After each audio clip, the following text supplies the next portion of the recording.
Ankleshwar industrial association ખાતે health safety અને પર્યાવરણ ઉપર સેમિનાર સાથે પ્રદર્શની યોજાઈ। અંકલેશ્વર ઔદ્યોગિક મંડળ, એન્વાયરમેન્ટ સોસાયટી અને ડીપીએમસી દ્વારા સલામતી નેતૃત્વ પ્રતિબદ્ધતા દ્વારા ટકાઉપણું અને પ્રદર્શન ઉપર HSE સેમિનાર 2026નું શુક્રવારે આયોજન કરાયું હતું, જેના ઉદ્ઘાટન સમારોહમાં મામલતદાર કિરણસિંહ રાજપૂત, એઆઈએ પ્રમુખ Vimalkant Jethwa, DISH deputy director DB Gamit, Prabodh Patel, જીપીસીબીના રિજનલ અધિકારી doctor SN Agrawat, DPMC Vijay Asar, Atul bush, Mansukh Vekariya સહિતના ઉપસ્થિત રહ્યા હતા।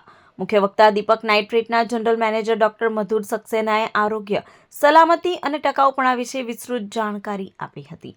સાથે જ ઉપસ્થિત મહાનુભાવો, ઉદ્યોગપતિઓ અને કામદારોએ ઔદ્યોગિક સલામતી, વ્યવસાયિક આરોગ્ય, પર્યાવરણ સંરક્ષણ, ફાયર પ્રોટેક્શનના વિવિધ પ્રદર્શનની સ્ટોલની મુલાકાત લીધી હતી। આજરોજ અંકલેશ્વર ઇન્ડસ્ટ્રીઝ એસોસિએશન દ્વારા અને એન્વાયરમેન્ટ સોસાયટી અને ડીપીએમસી દ્વારા HSE 2026 નો કાર્યક્રમ રાખેલ છે। તેમાં સેફટી અંગે કંપનીમાં શું શું જરૂરિયાત હોય અને શું કરવાનું થાય છે એની બધી સ્ટોલ રાખવામાં આવેલ છે।